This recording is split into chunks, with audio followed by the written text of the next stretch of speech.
안녕하세요. 42회 TAT 2급 저희 부가가치세 관리 쪽 파트 문제 계속해서 풀고 계시는데요. 이번 시간에는 부가세 부속 서류. 저희가 TAT 2급 시험을 볼 때 가장 관심 있어 하는 부분이 바로 부가가치세 부속 서류 두 문제가 도대체 어디서 나올까? 이겁니다.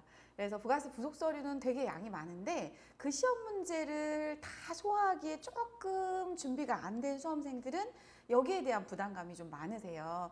그런데 제 생각에는 이번 회차에 나와 있는 매입세액 불공제 안분 관련된 거 그리고 신용카드 관련된 게 이제 그 다음에 나왔거든요. 신용카드 발행직계표 이렇게 한 회차에 두 개씩 나오니까 한 3회차 정도 풀어보시면 한 바퀴는 좀 어느 정도 돌리는 것 같아요. 근데 6회차 1년 거 풀어보시면은 그 이제 두 바퀴 돌아가는 느낌이 나면서 어떤 건 두 번도 나오고 그래요. 근데 어쩔 수 없이 이건 넘어야 되는 산이에요. 그러니까 다 100점 맞으려고 하지 말고 할 수 있는 데까지 수행하시면 돼요. 7점 배점, 8점 배점, 9점 배점. 이 문제 자체 배점이 되게 높죠. 자, 이제 문제 나온 거 볼게요. 이번에 나온 거는 9점 배점으로서 매입세액 불공제 내역 작성이 나왔는데 사실 얘가 도드라지게 요즘에 문제에 많이 나오고 있는 성향을 보이고 있어요. 얘가 탭이 3개가 있는데 안분, 정산, 재계산.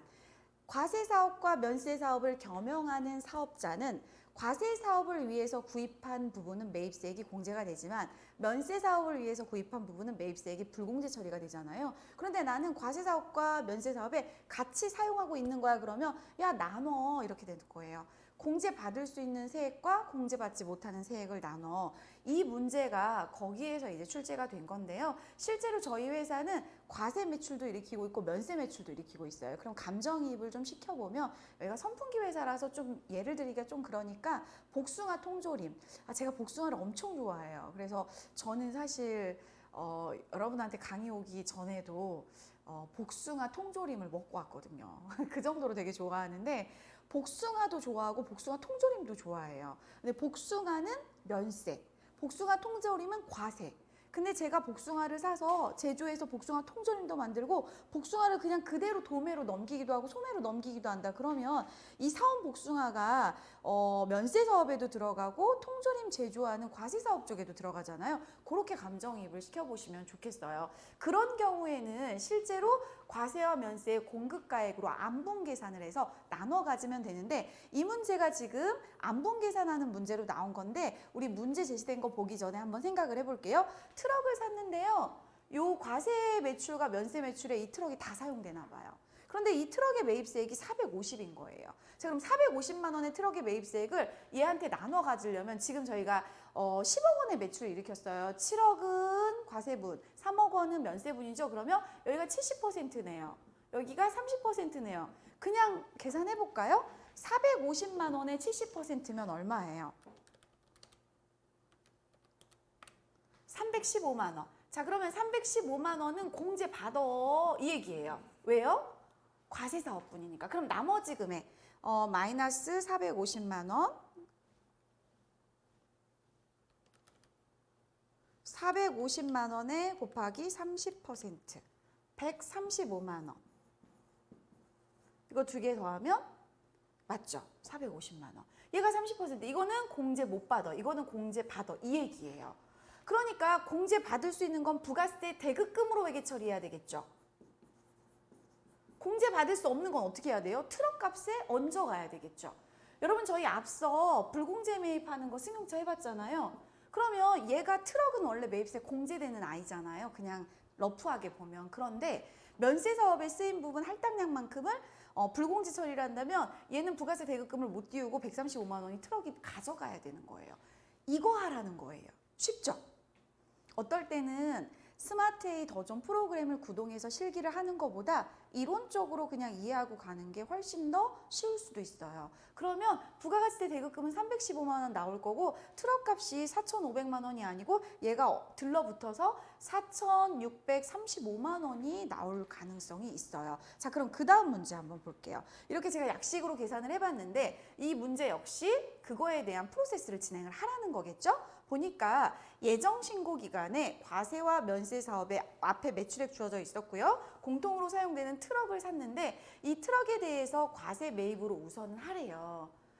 얘는 둘 중에 하나를 할 수가 있어요. 50일 과세 매입으로 하면 전체 다 450만 원이 부가세 대급금으로 들어가는 거예요. 그랬다가 불공제분만 빼내면 되죠. 대변으로. 그런데 얘를 54 불공으로도 할 수도 있어요. 전체 다 트럭값에 넣었다가 공제받는 나머지 금액만 VAT 대급금을 살리시면 되거든요. 시험 문제는 두 가지로 나와요. 과거의 기출문제를 보면 50일 과세 매입으로 하는 시험 문제도 있고요. 54 불공 매입으로 하는 시험 문제도 있어요. 어떤 거든 응대하시면 돼요. 이론적으로 이해를 하시면 되겠죠? 50일 과세 매입으로 한다는 것은 앞서 보셨던 450만 원에 대해서 전부 다 매입세액인 부가가치세 대급금으로 처리하겠다라고 회계 처리를 먼저 하라는 거예요. 10% 있고 매입세 공제받을 수 있어? 그런데 여기다 딴지를 거는 거죠. 야, 너 이 중에서 면세 사업에 쓴 거 있잖아. 그건 빼야지. 그 빼는 작업을 매입세액 불공제 내역에 공통매입세액 안분계상 내역에 가서 작성을 하는 거죠. 작성하면 프로그램에 의해서 자동으로 불공제 매입세액이 나와요. 그 매입세액을 회계 처리를 대급금에서 빼내는 작업을 하라는 거죠. 자, 프로세스 진행을 해보도록 할게요. 먼저 매입 매출 전표에 트럭 구입한 거부터 51번 과세 매입으로 입력을 하도록 하겠습니다. 날짜는 7월 4일. 10% 있고 세금 계산서 있고 매입인데 불공제 사유가 아니니까 매입세 공제받는 51번 과세 매입으로 들어갑니다. 트럭. 이걸 전체 다 과세 사업에 쓴다 그러면은 그냥 이렇게 하고 끝내면 되죠. 뭐 안분도 할 필요 없고 매입세 부가세 대급금으로 전부 다 띄우면 되고. 중고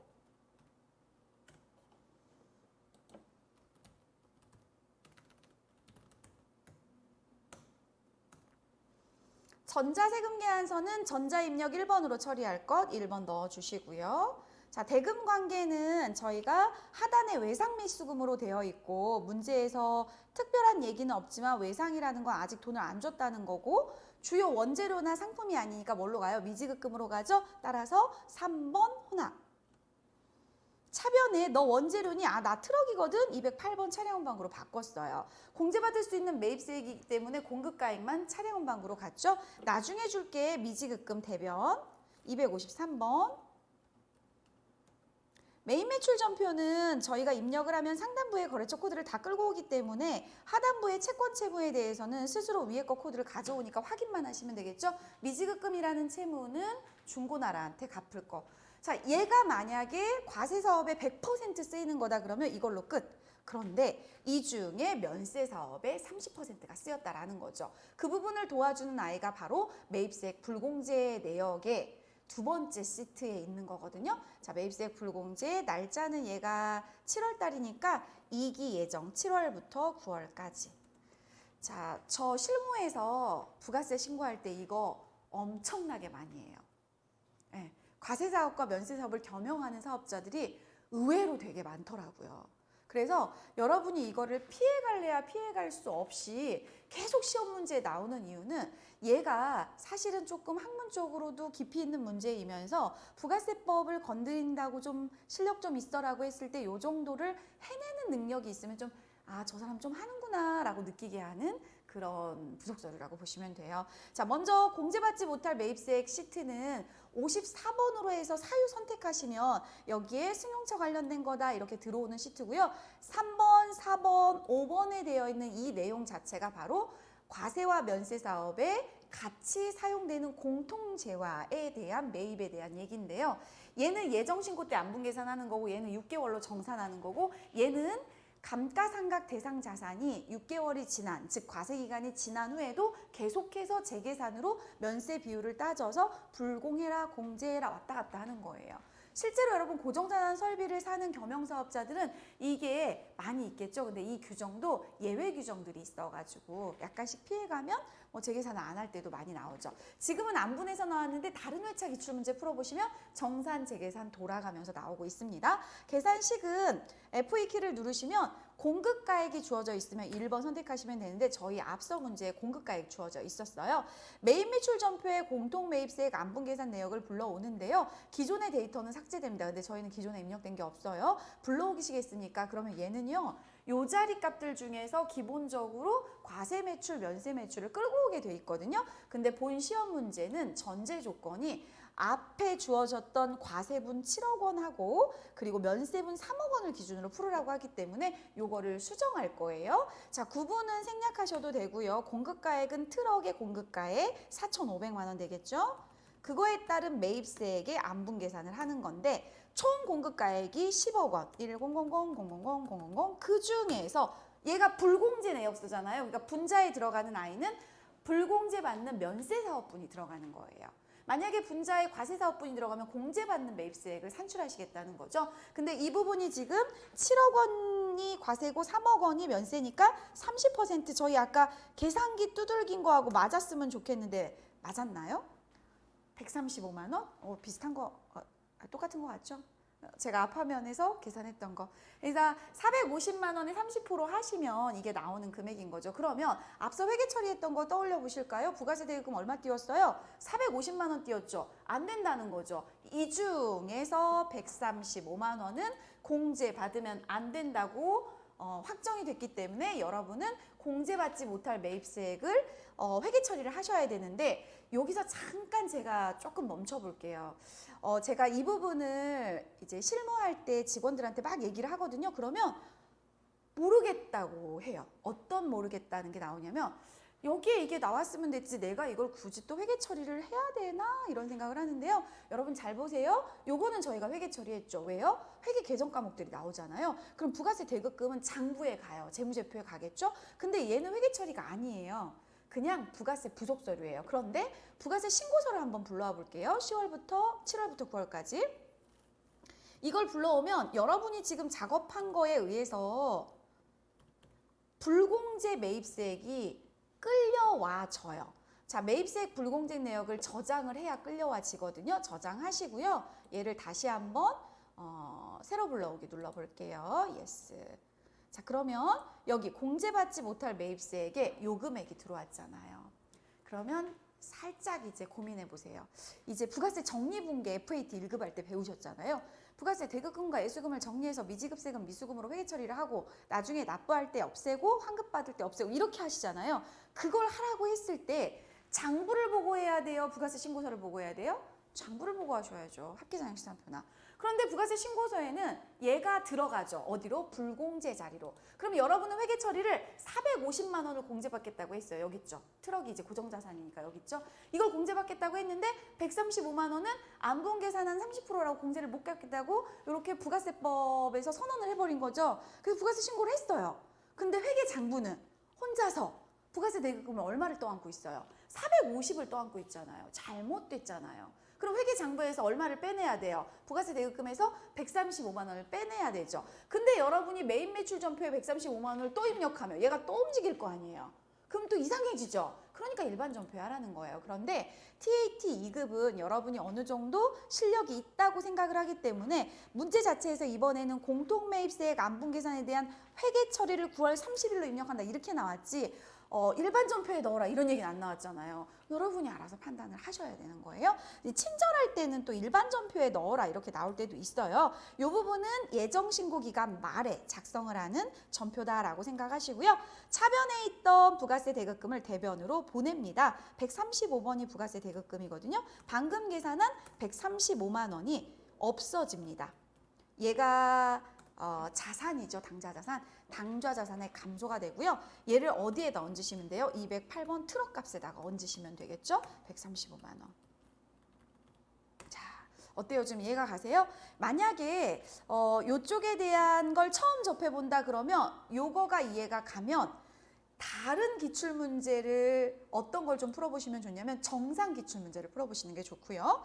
정산이 좀 이해가 간다 그러면 재계산을 한번 풀어보시는 게 좋은데 작년 기출문제 상당히 많이 나왔어요. 자, 이렇게 해서 저장하시고 마무리 들어가시면 되겠습니다. 이 문제는 부가가치세 신고서에서 반영하세요라고 하는 부분이 있기 때문에 이거 확인했으면 저장하시고 빠져나오시면 되겠어요. 9점 배점이네요. 시험장에 가셔서 엉덩이 붙이고 끝까지 한 칸 한 칸 채우시면 분명히 9점 중에 고득점을 하실 수가 있어요. 자, 그 다음 부속서류 보도록 하겠습니다. 그 다음 부속서류는 신용카드 매출전표 발행금액 지표가 나왔어요. 그래서 얘는 현금 영수증을 포함한 개념이에요. 여러분 저희 세상이 좋아져서 영수증이라는 이름으로 현금 영수증, 신용카드 매출 전표 영수증, 그냥 영수증. 그냥 영수증은 거래자로 입력 1번 하실 때 문방구에 가면 그냥 막 살 수 있어요 라고 하는 3만 원 한도로만 입력해야 되는 그 영수증을 얘기를 하는 거예요. 근데 이러한 영수증은요, 현금 영수증하고 신용카드 매출 전표 같은 경우는 부가가치세 신고 시 세금 계산서하고 어깨를 동등히 해요. 어깨를 나란히 해요. 똑같아요. 세금계산서처럼 똑같은 효력을 발휘하는데 부가가치세가 이렇게 별도로 구분 기재되고 신용카드 매출 전표와 현금 영수증을 발급받으시거나 발급하시면 매출과 매입 쪽에서 세금계산서처럼 동등하게 매입세 공제를 받고 매출세액을 신고하시면 되겠어요. 지금 현재 이 문제는 하나는 현금 영수증 문제이고요. 두 개는 신용카드 문제인데 신용카드는 그냥 박스 처리가 돼서 나왔어요. 내용 보시면 현금 영수증으로 블루아이가 무엇을 샀나 봤더니 휴대용 선풍기. 산 게 아니고 팔았네요, 여러분. 왜요? 매출이니까. 누구한테 팔았나 봤더니 내용은 아직 없어요. 뒤에 가서 볼게요. 자, 그 다음에 두 번째는 신용카드 매출 전표니까 11월 30일 날 카드 과세로 매출을 110만 원을 일으켰는데 실제로 여러분 카드를 여러분이 결제하시잖아요. 그러면 저쪽에 매출자는요, 여러분이 11만 원을 결제하시면 통장에 11만 원을 카드사에서 다 안 넣어줘요. 가맹점 수수료를 떼고 넣거든요. 보통 제가 실무를 해보면 1.6%, 1.8%, 2.3% 요 정도의 프로테이지가 나와요. 매출액 대비. 그러니까 우리 입장에서는 되게 별로 안 큰 돈인가 싶지만 매출하시는 사업자들 입장에서는 되게 큰 돈이라서 여러분한테 이렇게 얘기하죠. 자, 김혜숙 씨 이거 옷 그냥 이런 거 하지 말고 현금 가지고 오면 안 돼? 그럼 내가 부가세도 빼주고 좀 깎아줄게. 그러면 그 부가세를 빼준다는 거는 매출로 신고를 부가세를 안 하겠다는 거고, 그리고 깎아준다는 거는 자기의 소득이 이런 걸로 표면화되지 않으니까 종합소득세 신고를 덜 하니까 자기는 좋은 거예요. 그런데 우리는 또 거기에 흔들려가지고 현금으로 갖다 주기 시작을 하고 이런 걸 안 받기 시작하죠. 그러면 안 돼요. 표면화가 되게 하면 여러분 이제 소득공제 혜택도 있고 그러니까 서로 양성화되게 노력을 하시면 좋고, 체크카드, 현금 영수증 반드시 하시면 좋겠어요. 자, 카드 면세. 자, 여기 카드 면세는 부가세가 없다 뿐이에요. 얘도 수수료 빼고 나머지가. 자, 이 수수료는 뭘로 회계 처리를 하면 좋을까요? 여러분 은행 가서 송금하시면 그 송금 수수료 뭘로 회계 처리하세요? 판매비와 관리비, 급여 송금하신 거다. 그럼 판매비와 관리비에 수수료 비용 처리하시죠. 요거 제품 매출, 상품 매출 이런 주요 상거래하고 관계 있잖아요. 그러니까 800번대 판매비와 관리비, 판매와 관련이 있잖아요. 수수료 비용 회계 처리하시면 돼요. 자, 그러면 얘는 10%가 있고 현금 영수증이 있는 매출 거래거든요. 그러면 여러분 매출초 코드 중에서 22번 코드가 있어요. 그 22번 코드가 현금 과세 매출 코드예요. 그걸로 입력하시면 되고, 얘는 카드 과세 매출인데 10%가 있는 카드 과세 매출이니까 17번 카드 과세 매출로 입력하면 되고, 얘는 카드 면세 매출이니까 18번 카드 면세로 입력을 하시면 되겠죠. 입력을 다 하고 나면 얘네들이 끌려가서 누가 자동 작성이 되냐면 신용카드 발행금액 집계표가 자동 작성돼요. 그리고 부가세 신고서에 이 세개에 대한 자리들을 하나씩 쳐다보시면 되겠죠. 문제 어떻게 나왔나 볼까요? 이 세 개에 대해서 뭘 하라는 건지. 본 문제에 한해서 주식회사 블루에어는 과세와 면세를 겸용한다고 또 가정을 했어요. 왜요? 면세 품목을 카드로 팔고 있었기 때문에. 아까 세 번째 사례에서 11월 30일은 여기 이름 나왔네요. 양민철이가 선풍기를 사갔어요. 11월 30은 웰트의 과세 제품을 매출하고 신용카드, 고객이 신용카드를 긁은 거죠. 12월 20일은 장은성 씨가 면세 제품을 사갖고 우리한테 카드를 긁은 거죠. 자, 입력하시면 되는데 앞서 말씀드린 것처럼 얘는 22번 현과, 얘는 17번 카과, 얘는 18번 카면 이렇게 입력하시면 되겠죠. 전표 입력 마무리하시고, 붕괴 유형은 자료 2번은 3번 혼합을 선택해서 입력하라고 아주 친절하게 줬네요. 왜 그랬을까요? 한번 문제 풀면서 생각해 보도록 할 거고요. 자료 2번에 카드 수수료, 얘 때문에 그렇죠, 여러분.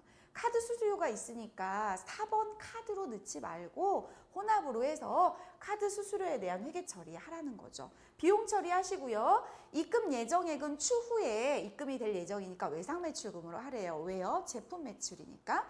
부가세 확정신고서에 신용카드 매출 전표, 발행집계표, 부속서류 딸려 들어가야 되니까 작성해 주시고 부가세 신고서에 얘네들 셋이 잘 들어왔는지 확인하시고 아주 평이한 문제예요. 즉 과거 기출문제에 많이 나왔던 문제인데 여기에서 이제 문제가 되는 건 뭐냐면 여러분 수수료요.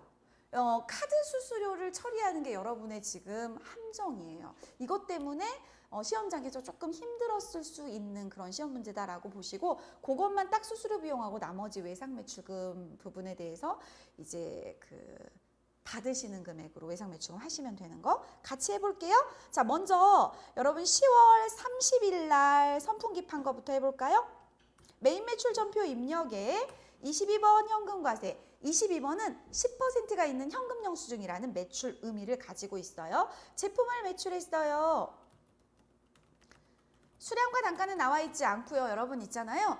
카드 과세, 현금 과세를 입력을 하실 때는요. 영수증이다 보니까 환경 설정에 카드 입력 방식을 공급 대가로 넣어놨어요. 지금 보여드릴게요. 전체 메뉴에 환경 설정 들어가 보시면은 여기 회계 쪽에 공급 대가 자리로 여기 이렇게 설정되어 있는 거 보이시죠? 카드 입력 방식을 이렇게 해놨기 때문에 카드 과세 매출, 현금 과세 매출, 건별 매출은 공급 대가를 입력해 주세요. 그러면 자기가 스스로 알아서 공급가액과 세액을 나눠서 자동으로 반영을 해줘요. 보여드릴게요. 자, 메인 매출 전표 입력에 19만 8천 원의 선풍기를 공급 대가 금액을 입력을 해주면 처음에 이거 실수하면 여러분 그 다음에는 안 들어가져요. 제가 삭제하고 다시 보여드릴게요. 처음에 실수하면 그냥 18만 원, 18,000원 이렇게 바꾸시면 되거든요. 자, 22번 현금과세에 제품을 팔았는데 공급가액은 18만 원이고 세액은 18,000원인데 이걸 더해서 19만 8천 원으로 입력을 하면 얘가 나눠서 18만 원과 18,000원으로 입력이 되죠.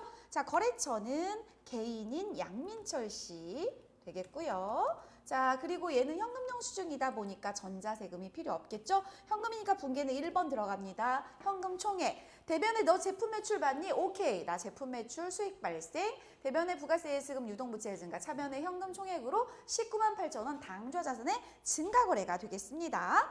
두 번째 문제 보도록 할게요. 두 번째는 11월 30일 되겠죠? 자, 그러면 11월 30일에는 17번 카드 과세 매출로 입력을 하시는데 10% 있고 신용카드 영수증 있고 그리고 매출이면 17번으로 가는 거예요. 이때 F2키를 누르면 카드를 어떤 카드로 고객님이 결제를 했어요? 봤더니 신한카드로 결제를 했네요. 분명은 저희 제품을 판매한 거고요. 공급가액과 세액 더해서 11만 원을 입력을 하면 나눠 갔습니다. 10만 원과 만 원. 거래처 코드는 두 번째는 웰트라는 주식회사 웰트라는 회사죠. 전자세금 얘는 신용카드니까 입력 안 하셔도 되고 분계는 사실은 이렇게 4번 넣으면 편하거든요, 여러분. 4번 넣으면 얘가 외상매출금으로 회계 처리를 함과 동시에 앞서 17번 카가할 때 설정해줬던 신한카드를 얘가 끌고 와줘요. 그러면 채권 관계에 대한 거래처 코드까지 해결이 된 거니까 룰루랄라 끝난 거거든요? 아니요. 뭐가 있었어요? 수수료가 있었어요. 따라서 문제에서 3번 혼합으로 약간 힌트를 주면서 생각해보라는 시간을 갖게 한 거죠. 따라서 차변의 수수료는 판매 매출과 관련된 거니까 판매비와 관리비 수수료 831번으로 첫 번째 신용카드는 수수료가 1,848원이요. 1,848원 입력하시고요. 나머지 금액이 빨강 색깔로 109만 8,152원이죠. 얘가 바로 외상 매출금이죠. 아, 여러분 100만 원이 아니고요. 11만 원이죠. 그러면 여기 가서 금액을 고쳐주면 되는데 여러분 여기 오신 김에 이렇게 10만 원을 바꿔주려고 제가 했어요. 바뀌었죠. 그리고 여기 다시 만 원으로 이제 처음에 입력한 거는 나누기가 되지만 두 번째 거는 여러분이 직접 이렇게 수정해 주시면 돼요. 그러면 다시 항상 하단 피드백 하셔야 돼요. 문제시 될 수 있죠. 대변의 공급가액 제품 매출 10만 원, 대변의 부가세 예수금 만 원, 거기에 수수료는 1,848원, 그리고 나머지 금액이 차액이 입금 예정액하고 일치가 돼야 되잖아요. 10만 8,152원. 오케이, 맞았어요. 차변에 외상매출금 108번으로 나머지 금액 108,152원을 입력해 주시면 차대변의 거래가 딱 맞아서 회계 처리가 마무리가 되죠. 대변의 제품 매출, 영업수익의 발생 10만 원, 대변의 부가세 수급, 유동부채의 증가 만원, 차변의 수수료 비용, 판매비와 관리비의 발생 1,848원, 차변의 외상 매출금, 당좌 자산의 증가 10만 8,152원 거래가 되겠어요. 자, 면세 매출은 12월 20일인데 비슷한 맥락으로 부가세만 없는 상태로 입력이 되는 문제니까 방금 했던 거하고 비슷하죠. 단 매출은 매출인데 신용카드가 면세 매출 품목이기 때문에 카면이라고 해서 18번 코드를 입력해 주셔야 되겠죠. 자, 품명은 F2키 누르시고 카드 매출사는 품명은 제품이고요. 카드 매출사 먼저 신한카드 똑같이 돼 있죠. 방금 풀어봤던 문제하고 제품 금액은 면세니까 10만 원, 부가세는 자동으로 0원으로 떨어질 거고요. 거래처는 세 번째는 장은성 씨. 됐습니다. 전자세금 계산서 아니기 때문에 넘어가시면 되고요. 얘도 수수료가 있기 때문에 3번 혼합으로 가서 제품 매출 10만 원에 차변에 831번이었죠? 수수료 비용 금액은 2010 2010원이요. 그리고 나머지 금액이 딱 입금 예상에 97,990원 맞죠? 차변에 108번 외상 매출금 제품을 판매했기 때문에 108번 외상 매출금 97,990원. 오케이. 대변에 제품 매출이라고 하는 영업수익의 발생 10만 원, 차변에 수수료 비용이라고 하는 판매비와 관리비의 발생 2,010원, 차변의 외상 매출금이라고 하는 당좌 자산의 증가 97,990원. 자, 거래 자료 3개를 전부 다 입력을 했어요. 자, 그러면 저희는 두 번째 문제를 풀러 갈게요. 두 번째 문제는 신용카드 발행 금액 집계표를 입력을 해라. 신용카드 발행 집계표는요, 여러분이 지금 유형 설정해 주신 17번, 18번, 22번에서 자기가 끌고 와요. 가볼게요. 날짜는 10월, 11월, 12월, 이익이 확정신고 기간이 되겠고요. 새로 불러오기 버튼, 오른쪽에 불러오기 버튼을 누르시면 자료를 끌고 오게 설계가 되어 있습니다. 대부분 부가세 부속 서류는 열면 그냥 열리거든요. 근데 신용카드 발행금액 집계표는 불러오기 버튼을 눌러야 돼요. 그래서 가끔 수험생들이 여기서 잠깐 멈칫하시는 경우가 있어요. 뭐지? 왜 다른 건 다 불러와지더니 얘는 왜 아무것도 안 나오는 거야? 나 뭐 잘못했나? 아니요. 새로 불러오기 하시면 되는 거예요. 자, 여기서 앞서 입력하신 22번 현금 영수증 과세는 여기로 왔겠죠. 19만 8천 원. 여기에 나와 있는 건 부가세 포함한 금액이에요. 그리고 17번 카드 과세 매출은 여기요. 11만 원. 그리고 18번 카드 면세 매출은 여기 10만 원. 요런 거래가 되겠어요. 닫기 하시면 저장할까요? 라고 물어보면 예스 하시면 되고요. 저장할까요? 안 물어보면 자동 저장 기능이 있다라고 보시면 돼요. 세 번째 문제는 부가가치세 확정신고서에 반영을 하라고 하니 자기가 알아서 했겠지 뭐 안 들어가도 되지 않을까? 아니요. 저희가 들어가는 행위를 해줘야 돼요. 그래야 얘가 끌고 와요. 지금 여러분께서 들어가지 않으면 얘는 작성이 안 된 상태예요. 신용카드 발행에 대한 내용이. 따라서 10월부터 12월까지 부가가치세 신고서를 불러옵니다. 자, 상단부에 새로 불러오기 버튼을 이렇게 눌러주시면 업데이트가 되죠. 지금 저희 신용카드 관련돼서 매출 일으킨 거 3번 란에 보시면 신용카드와 현금 영수증이 같이 기록이 되어 있고요. 28만 원과 28,000원인데 앞서 여러분 저희 처음에 18만 원과 18,000원 있었고요. 그리고 두 번째에 10만 원과 만 원이 있었어요. 그래서 이렇게 들어온 거고요. 그럼 여기서 이제 질문을 하셔야 되겠죠? 1번과 2번은 그렇다 치는데 가면은 어디 갔어요? 이렇게 물어봐야 되는 거죠. 여러분 부가가치세 신고는요. 과세사업자들이 부가세 신고를 하는 거기 때문에 면세 관련해서는 아주 많은 것들을 제출을 안 하셔도 인정을 해주는 거예요. 신용카드는요. 단말기 회사에서 국세청에 집계자료 다 주고요. 현금 영수증은 국세청이 관여하는 영수증이에요. 세금 계산서는 아직까지 종이가 있기 때문에 계산서 합계표와 세금계산서 합계표를 협조를 해주고 있거든요. 따라서 과세표준 버튼을 눌러보시면 계산서 발급 금액이나 면세 쪽 계산서 수치 금액 이렇게 나오는 거에 계산서가 있으면 일로 들어가요. 근데 저희는 지금 계산서 거래는 하나도 없었고 신용카드 면세가 있었잖아요. 그게 어디로 들어가냐면 여기로 들어가요, 여러분. 여기. 면세로 벌어들인 돈이 얼마야? 이 면세 수익금액에 마지막에 저희가 카드 면세라고 해서 10만 원 매출 일으키기 여기에 이제 녹아들어져 있을 거예요. 2억 3천 옆에 10만 원 있죠? 요게 그거라고 보시면 돼요. 그러면 면세 같은 경우는 수익 금액은 토탈 나오긴 하지만 이 과세처럼 신용카드 정보, 현금 영수 정보 이런 거는 안 나오네요. 네, 맞아요. 안 나와요. 자, 이렇게 해서 여기까지 확인이 됐고요. 저장 누르시면 마무리가 되겠습니다. 자, 42회차 TAT 2급 기출문제 부속 서류 2개 만나보셨는데 여러분 하실만 하세요?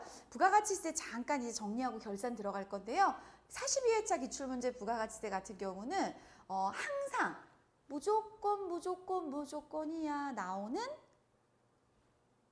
전자세금계산서 발급 전속 문제. 또 무조건 뭐 있었죠? 수정전자세금계산서 발급 전속 문제. 그 2개 무조건 나오고 그 다음 부속서류 2개 나왔죠. 네. 그게 어떤 게 나오냐에 따라서 여러분의 합격의 당락이 결정될 정도로 이게 많이 풀어보셔야 돼요. 자, 이제 결산으로 넘어갈 텐데 여러분 결산은 어떤 문제가 나왔나 한번 볼까요? 첫 번째는 유가증권 및 외화평가 문제가 나와 있습니다.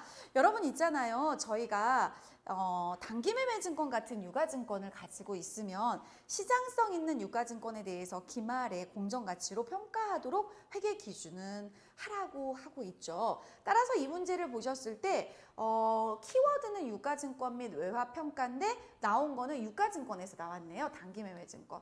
단기매매증권은 최초에 구입했을 때 목적 자체가 단기 시세차익을 노릴 목적이고 시장성이 있어야 돼요.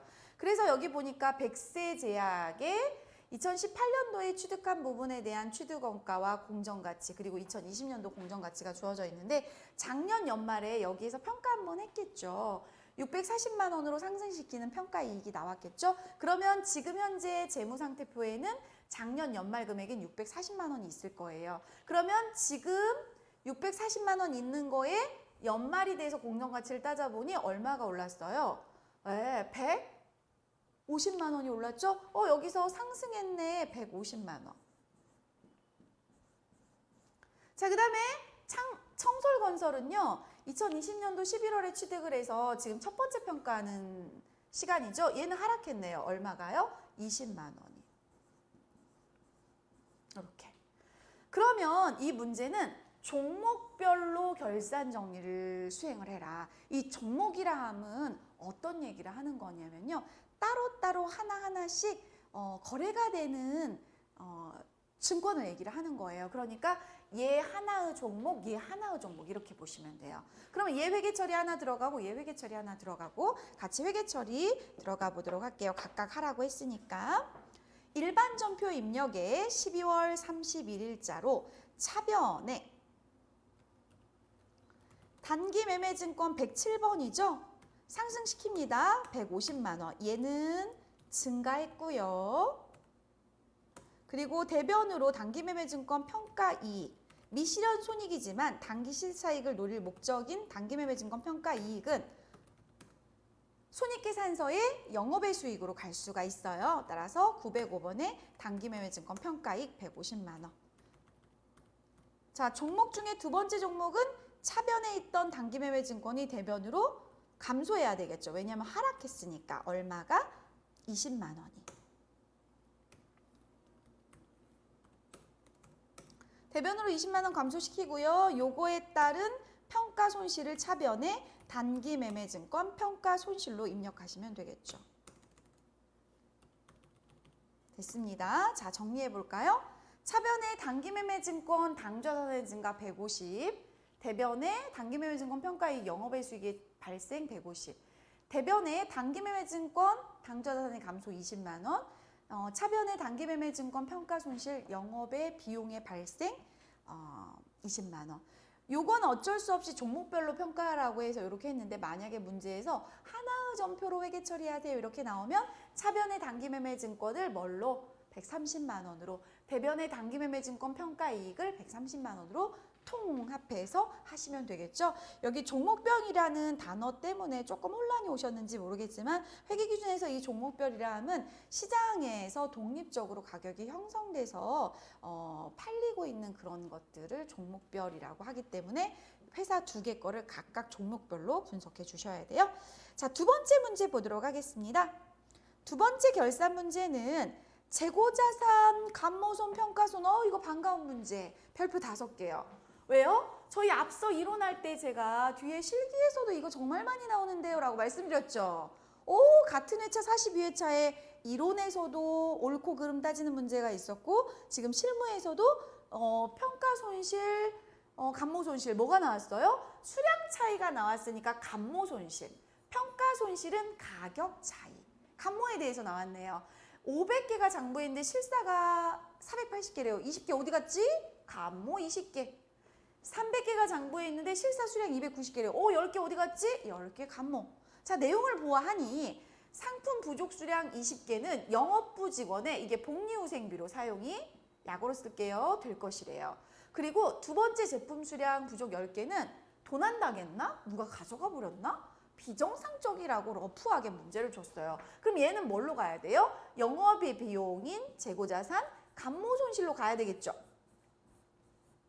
자, 그럼 회계처리 들어가 보면 차변의 복리후생비, 자 20개 곱하기 2만 원, 2는 40만 원. 그리고 10개 곱하기 4만 원, 40만 원. 똑같네요. 위에 거는 복리후생비 차변으로 회계처리하고 대변으로 누구를? 상품을 원가의 금액 20개를 곱한 걸 버려주면 되는데 이때 저희 시험 문제 유의사항에 보시면 적요에 대해서는 타계정 대체는 반드시 적요 코드를 걸어주라고 돼 있어요.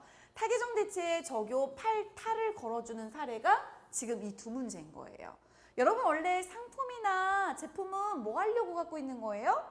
팔려고. 팔려고 갖고 있는 아이가 다른 걸로 가버렸어요. 복리후생비로 가버리거나 감모손실로 가버렸어요. 얘가 이제 감모손실이라는 계정 과목으로 가면 되거든요. 자, 다른 계정 과목으로 판매돼서 매출원가로 가야 될 애가 다른 계정 과목으로 갔는데 그때는 무엇을? 팔타를. 오랜만에 나왔어요. 적요 8타 걸어주는 거 사실 잘 안 나왔었거든요. 자, 이제 회계 처리해보도록 하겠습니다. 자, 먼저 자동결산 문제는 없어서 여기에 쭉 같이 입력을 해주도록 할게요. 수동결산 문제로 지금 방금 두 문제 12월 31일 차변에 복리후생비인데 누가 혜택을 보는 거냐? 영업부 직원이요. 영업부 직원은 판매를 위해서 기여하는 직원이니까 판매비와 관리비 800번대 복리후생비 811 코드 걸어주시면 되겠죠. 금액은 20개 곱하기 2만 원, 40만 원.